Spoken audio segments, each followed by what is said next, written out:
আলিহি ওয়াসসালাতু আলিহা। সারা ওয়ার্ল্ডে পবিত্র মাহে রমজান চলছে। আমাদের বাংলাদেশে আজকে 25শে রমজান। সেই সুবাদে খতম তারাবি অনেক জায়গায় হয়তো শেষ হয়েছে বা হবে, বা 27শে রমজানে শেষ হবে।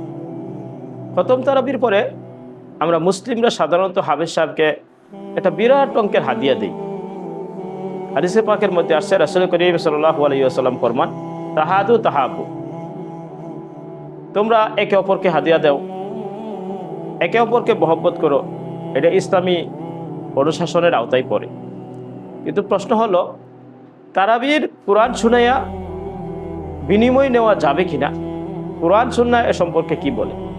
আমার সামনে আপনারা দেখতে পাচ্ছেন মুসান্নাফি ইবনে আবি শাইবা 5 নম্বর খণ্ড। এখানে ইবনে আবি শাইবা রহমাতুল্লাহি আলাইহি একটি বাব কায়েম করেছেন, 690 নম্বর বাব। বাবের শিরোনাম হলো বিররাজুলি ইয়াকুমু বিন্নাস ফি রমাদান ফায়ুতা, যে ব্যক্তি রমজান মাসে তারাবি পড়ায় এবং তাকে কিছু দেওয়া হয় বিনিময়। এই উনওয়ানে তিনি একাধিক হাদিস এনেছেন।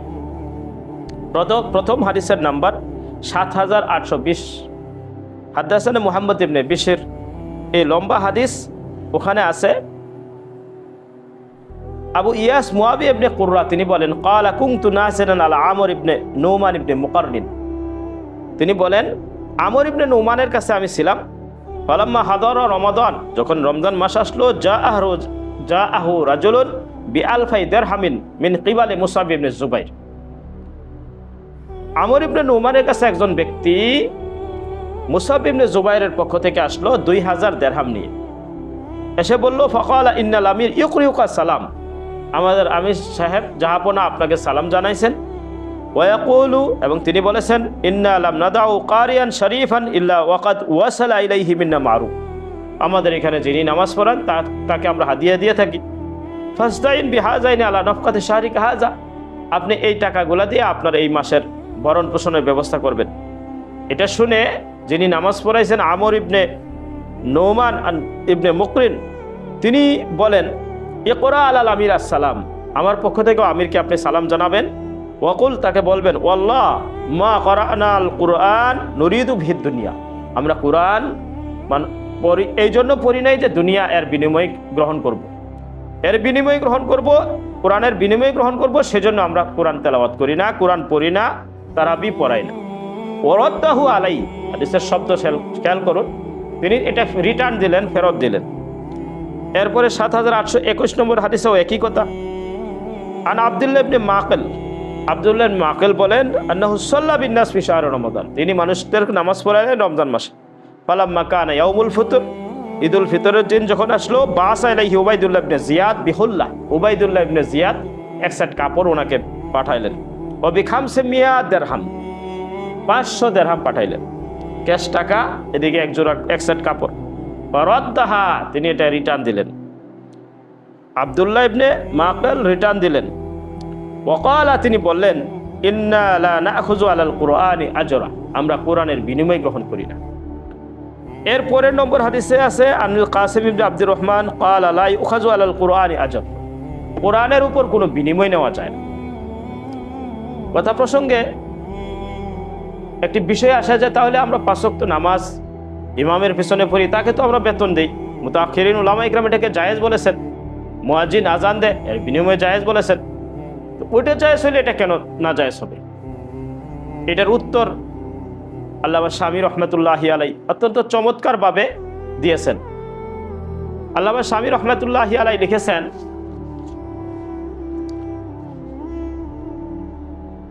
قد اتفقت كلمتهم جميعا على التسري بأصل المذهب من عدم الجواز ثم استثنوا بعده ما علمته فهذا دليل قاطع وبرهان ساطع على أن المفتى به ليس هو جواز الاستئجار على كل طاعة। আল্লামা শামী বলেন, আমাদের মুতাআখিরিন উলামা ইকরাম কিছু ইবাদতের ক্ষেত্রে উজরত আলা তাআত, বিনিময় গ্রহণ জায়েজ বলেছেন।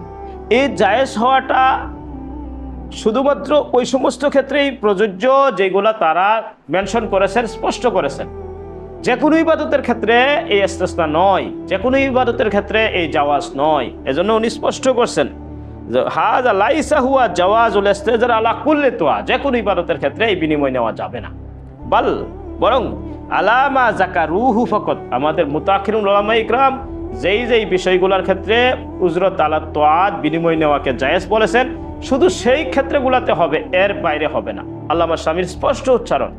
আশা করি এরপরে সন্দেহ থাকার কথা নয়, যেহেতু তারাবির নামাজ ইবাদতে মাকসুদা এবং এটা সুন্নাহ, আর ফরজ নামাজের বিনিময়ে এটা হলো ফরজ নামাজ, 5 ওয়াক্ত ফরজ নামাজের বিষয় এক ধরনের, তারাবি হলো সুন্নাহ। এই সুন্নাহটা ফরজের আওতাভুক্ত না এবং তাদের ইস্তিসনার আওতাভুক্ত না, সুতরাং এটা ওই জাওয়াজের আওতায় পড়ে না, প্রথম কথা। দ্বিতীয় কথা হলো, আমাদের দেশে অনেকে আছেন যে তারাবির বিনিময় জায়েজ না, এটা মানেন ঠিক, কিন্তু এক ওয়াক্ত নামাজ এশার নামাজ তাকে দিয়ে দেন, এশার নামাজ বিনিময় হিসাবে এই বেতন 20,000 50,000 টাকা হাফেজ সাহেবকে হাদিয়া দিতে চান বা দেন। এইটার উত্তরে আমি বলবো, এই হাফেজ সাহেবকেই যদি আপনি তারাবি বাদ দিয়ে শুধুমাত্র এশার নামাজ রমজান মাসে পড়ায় 30 দিন, আপনি কি 20,000 টাকা দিতেন তাকে? পশ্চিমকালেও দিতেন না। তাহলে নিশ্চিত বা নির্ঘাত বলতে পারি এই টাকাটা ওই কোরআনের বিনিময়ে, কোরআনের বিনিময়ে। তাহলে কোরআনের বিনিময় হয় না, কোরআন শোনানোর বিনিময় হয় না। আর আমাদের মুতাখিরুন উলামা ইকরাম যেই সমস্ত ইবাদতের বিনিময়ে উজরত নেওয়া জায়েজ বলেছেন, তার মধ্যে তারাবি উল্লেখ নেই।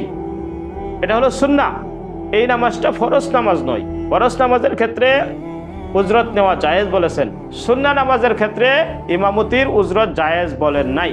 সুতরাং মুতাখিরুন উলামা ইকরামের ওই জাওয়াজের মধ্যে তারাবি নেই, তাই তারাবির বিনিময় নেওয়া জায়েজ হবে না। আর এক ওয়াক্তের বিনিময় এই কারণে নেওয়া জায়েজ হবে না যে এই হিলা গায়রে জায়েজ, অর্থাৎ এমন হিলা যেই হিলাটি শরীয়তে বৈধ নয়, আল মারুফ কাল মাশরুতের আওতায় পড়ে, এই জন্য এটাও জায়েজ হবে না। সুতরাং আমাদের এই মুহূর্তে সারা বিশ্বের যে সমস্ত মসজিদে আমরা হাদিয়া দিচ্ছি বা দেই, এটাকে কোনোভাবে জাওয়াজের যদি আমরা সীমায় নিতে চাই, এই ক্ষেত্রে আকাবের দেওবন্দ, আকাবের উলামা ইকরাম কি পদ্ধতিতে জায়েজের পন্থা রেখেছেন সেটিও একটু দেখব। আসুন আমরা প্রথমত দারুল উলুম দেওবন্দের একটি ফতোয়া আপনাদের পরে শোনাই। দারুল উলুম দেওবন্দকে জিজ্ঞাসা করা হয়েছে তারাবির নামাজের বিনিময় নেওয়া যাবে কিনা। প্রথমত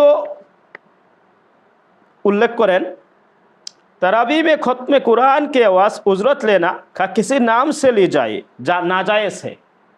अगर बाज़ाबिता उजरत का मामला ना किया जाए तो भी अलमारूफ कल मशरूत की बिना पर नाजायज़ है। लिहाजा अगर लोग इमाम साहब के मांगे बगैर लोग खुद से दे तो भी लेना जायज़ नहीं है, तो भी लेना जायज़ नहीं। এটা হলো দারুল উলুম দেওবন্দ আকাবের উলামা ইকরামের মার্কাজ, তাদের ফতোয়া হলো এটা। আরেক জায়গায় उल्लेख আছে, जमहूर की राय इस मसला में अदम जवाज़ की है, लिहाजा उस पर अमल करना चाहिए फ़कत वल्लाहु आलम। তাহলে নিশ্চয়ই স্পষ্ট হলো জমহুরের রায় এই ব্যাপারে কি।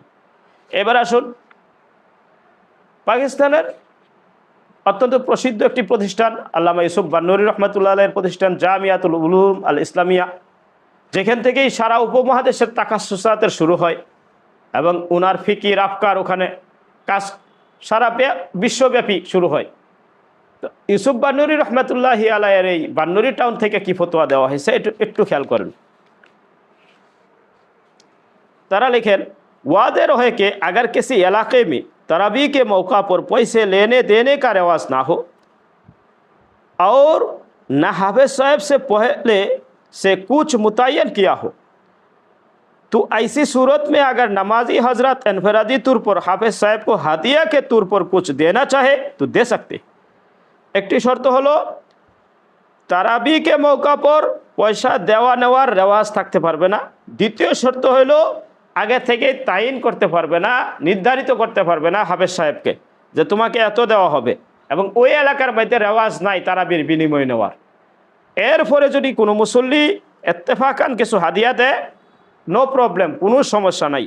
हाफिज साहब के लिए लेना भी जायज़ है, लेकिन उसके बारे में चंदा करना या पहले से उजरत तय करना जायज़ नहीं। তাহলে ক্লিয়ার হয়ে গেল, একেবারেই জায়েজ নাই আমরা সেটা বলছি না।